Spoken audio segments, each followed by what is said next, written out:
parler d'un sujet qui m'intéresse beaucoup puisqu'il me touche aussi directement. Il s'agit des enfants bilingues. J'ai posté il y a quelques temps sur Instagram, la semaine dernière il me semble, un petit truc posez vos questions pour avoir vos questions. Et donc je vais essayer de répondre aussi aux questions qui m'ont été posées dans cette vidéo. J'ai pris des petites notes sur mon téléphone et donc on commence la vidéo tout de suite.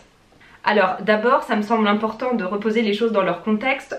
Pourquoi donc avons-nous décidé de parler deux langues à notre fille? Si vous êtes nouveau sur la chaîne, moi je suis une Française et je vis en Allemagne depuis maintenant 4 ans avec un Allemand. Je ne parlais pas du tout allemand en arrivant en Allemagne, je vous mets une petite vidéo par là qui vous expliquera un petit peu tout le cheminement, je ne vais pas y revenir dans cette vidéo-ci. Je ne parle pas encore un allemand parfait, ma famille ne parle pas du tout allemand et la famille de mon mari ne parle pas du tout français. Donc déjà c'était logique qu'on parle les deux langues à notre enfant, pour qu'elle puisse communiquer avec sa famille dans les deux pays respectifs. Moi, comme je viens de vous le dire, je parle pas allemand parfaitement, donc c'est aussi important pour moi de comprendre mon enfant à 100%. Il y a des petits trucs, des petites choses de langage que je ne comprends encore qu'en français, pas encore en allemand. Et puis, la langue qui me vient automatiquement quand je lui parle, c'est le français. Quand je suis émue, c'est le français qui me vient. Donc, je pouvais pas parler en allemand avec elle, ça aurait été tout le temps contrôler mes émotions parce que voilà, je suis pas encore assez à l'aise dans cette langue là et c'est pas la langue qui me vient automatiquement puisque ma langue maternelle c'est le français, donc c'est plutôt le français qui me vient automatiquement. C'est évidemment aussi une richesse culturelle que de parler deux langues. Alors en plus là, français et allemand, je trouve que c'est hyper important en Europe, c'est vraiment un vrai plus aussi pour plus tard. On s'est pas vraiment dit est-ce qu'on lui parle les deux langues ou pas, c'était tellement logique en fait pour nous de lui parler chacun dans sa langue, enfin qu'elle apprenne les deux langues, qu'on s'est pas franchement posé la question plus que ça. Pendant ma grossesse par contre j'ai commencé un petit peu à me renseigner sur les ouvrages qui pouvaient nous aider, nous guider, est-ce qu'il y avait des méthodes à appliquer, est-ce qu'il y avait des choses à faire ou à ne pas faire. Je savais pas vraiment en fait. Je vais vous présenter un ouvrage que j'ai eu pendant ma grossesse, il s'agit de ce livre. C'est Le défi des enfants bilingues par Barbara Abdelila Bauer, j'espère que j'ai dit bien son nom, je suis sûre que non. Ce livre, j'en avais entendu parler dans plusieurs émissions et il m'avait été plutôt pas mal recommandé et il est vraiment super bien. Même si vous n'avez pas d'enfants bilingues dans votre entourage, c'est hyper intéressant juste sur le langage. Et ce livre, il est aussi super déculpabilisant. Il explique qu'il n'y a pas de méthode, il n'y a pas de recette secrète. Chacun doit s'adapter un petit peu à ce qu'il pense, à ce qu'il croit, à ce qu'il ressent et à son enfant surtout parce que tous les enfants sont différents, spoiler. On a essayé de regarder la méthode qui nous convenait le mieux et qui paraissait pour nous être la plus adaptée. On a donc décidé de parler chacun sa langue à notre fille, c'est-à-dire que moi je ne parle jamais allemand avec Mia Emmanuel et Nils des fois lui parle français mais je vais vous expliquer pourquoi par la suite. Mais l'idée c'est maman parle français, papa parle allemand. C'est comme ça qu'on a procédé depuis le tout début et quand on s'adresse à elle, alors même quand elle est avec un groupe d'amis, un groupe d'enfants et qu'il y a des parents aussi, quand je m'adresse à ma fille, je ne lui parle qu'en français. Déjà parce que pour moi ça fait sens, c'est plus simple et aussi parce que c'est la méthode qu'on a choisie. Il n'y a pas de méthode miracle, voilà comme je viens de vous le dire, chaque parent fait comme il peut avec le nombre de langues qu'il parle aussi, ça a aussi un impact, un poids dans la balance. Nous on parle que 2 langues donc ça va. Il y a des parents qui parlent 4-5 langues à la maison, donc évidemment que le système est différent, ce qui paraît logique. Pourquoi Nils parle parfois français à Mia Emmanuel? On est dans un cas de bilinguisme où il y a vraiment une langue très dominante, puisque au quotidien, Mia Emmanuel parle allemand avec son papa à la maison, parle allemand à l'école, parle allemand avec ses copains d'école. Donc l'allemand est vraiment très ancré pour Mia Emmanuel et le français beaucoup moins puisque dans notre entourage je suis la seule personne ici en Allemagne à lui parler français. Et en plus de ça, elle sait que je parle allemand puisqu'elle m'entend parler avec son papa en allemand parfois, avec mes amis aussi en allemand parfois, quand elle vient me voir au travail je parle en allemand, à l'école je parle à ses maîtresses en allemand, bref. Elle sait bien que je parle allemand et que je comprends l'allemand. Ce qui fait qu'à la maison, elle parle principalement allemand. Ça a été une question qui m'a été posée, quelle langue est-ce qu'elle parle principalement? Allemand. Elle vit en Allemagne, sa langue de jeu c'est l'allemand et la langue qu'elle entend le plus au quotidien c'est l'allemand. C'est pour ça qu'on a décidé que Nils parfois parlerait aussi un petit peu en français parce qu'il parle un peu français. Donc il y a des jours à la maison, des soirs on se dit allez maintenant on parle que français entre nous. Donc avec Nils, on se parle français et Nils dit quelques phrases à Mia Emmanuel en français. C'est clair que si on habitait en France, ce serait l'inverse. Je parlerais de temps en temps un petit peu en allemand avec Mia Emmanuel pour qu'elle continue d'entendre quand même suffisamment d'allemand au quotidien. Mais ça, on ne l'a pas fait tout de suite. On le fait que depuis quelques mois, maintenant que la langue est bien ancrée quand même, la langue allemande est bien ancrée, voilà, on se permet un petit peu plus de liberté si on peut dire. Est-ce qu'on la force à parler par exemple français? Est-ce que je la force à parler français? Non, c'est un choix qu'on a fait. On n'avait pas du tout envie de la forcer à parler une langue, ou est-ce qu'on n'avait pas envie de la bloquer? On n'avait pas envie de, de lui créer un blocage et qu'elle après, plus tard, elle ne veuille plus du tout parler la langue. Donc je ne lui dis jamais « Ah maman, elle comprend pas du tout l'allemand » parce que déjà elle sait très bien que c'est pas vrai, elle est pas stupide, elle m'entend au quotidien comme je vous disais, donc elle sait que c'est faux. Parfois par contre on fait des jeux et je lui dis ok, on joue à la dinette mais on joue à la dinette en français. Et donc elle le fait, elle joue à la dinette en français. Parfois aussi elle veut exprimer quelque chose et elle n'a pas le mot en français. Je vais pas lui dire alors que j'ai compris ah bah non je sais pas.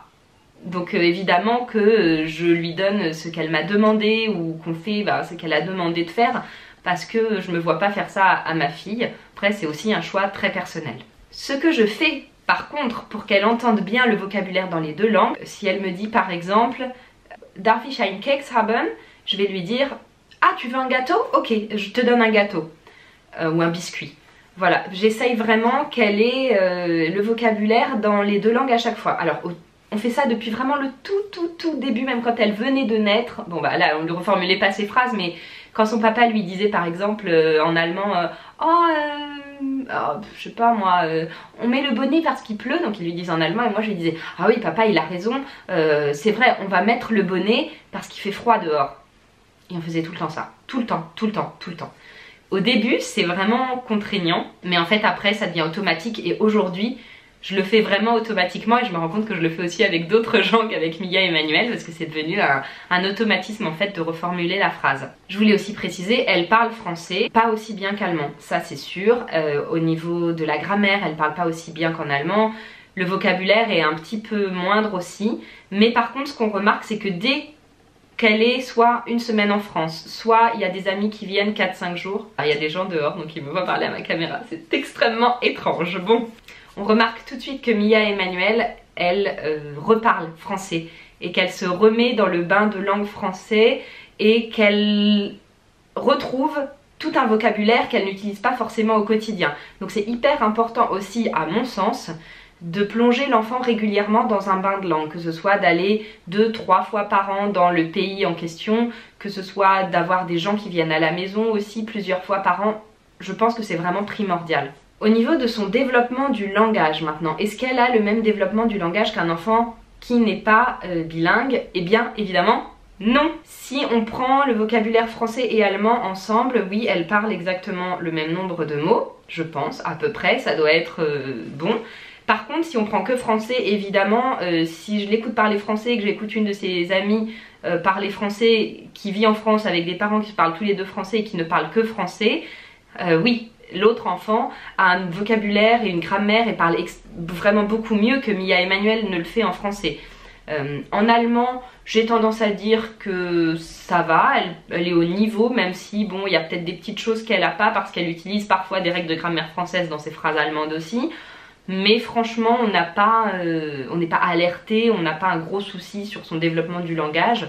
Ça se passe vraiment bien. Et puis de toute façon, effectivement, c'est quand même assez courant que les enfants bilingues au début ne soient pas exactement au même niveau que les autres enfants et ça se rattrape plus tard et ça s'inverse même quand ils apprennent une nouvelle langue puisque leur cerveau en fait est déjà habitué à cette gymnastique d'apprendre une autre langue, de parler une autre langue, donc c'est plus simple pour eux après. Par exemple quand elle apprendra l'anglais, je pense que comparé à ses camarades de classe, on verra comment ça se passe, mais il est fort probable que l'apprentissage se fasse plus aisément que si elle avait juste parlé allemand ou juste français.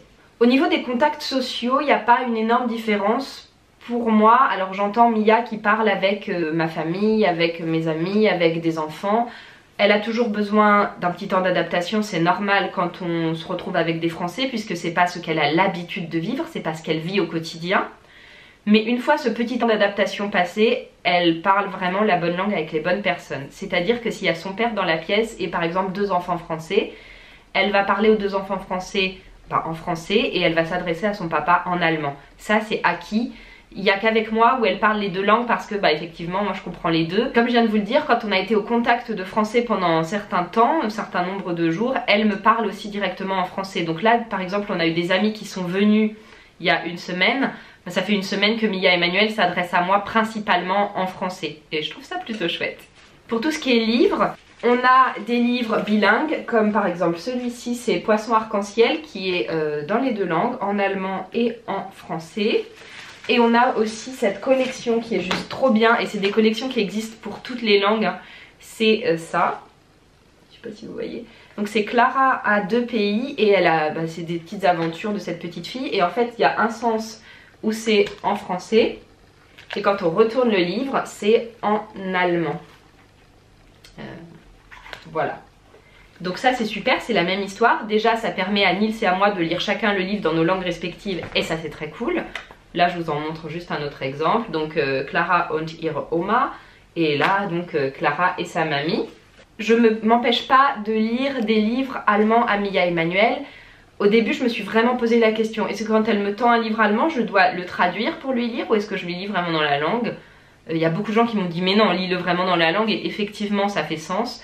Donc quand elle a envie de lire un livre en allemand, je lui lis un livre en allemand, je lui lis ce qu'il y a écrit dans le livre.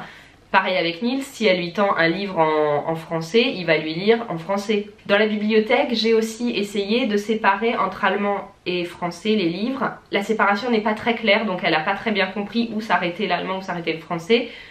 Pour que quand il y a de la famille qui vient, elle puisse choisir les livres en fonction de la langue. Donc ça c'est à retravailler, je pense qu'il lui faut une bibliothèque plus grande où je puisse vraiment mettre une vraie séparation entre la partie allemande et la partie française et au milieu je vais faire une partie bilingue.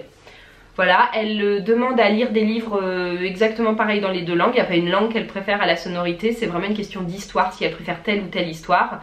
Il se trouve que cette histoire-ci ou cette histoire-là est dans une ou l'autre langue. Ça me paraît très compliqué ce que je suis en train d'expliquer, hein, non ? Elle va prendre le livre et le lire, mais la langue n'a pas une influence sur l'histoire qu'elle choisit en fait. Enfin, je voulais terminer par ça.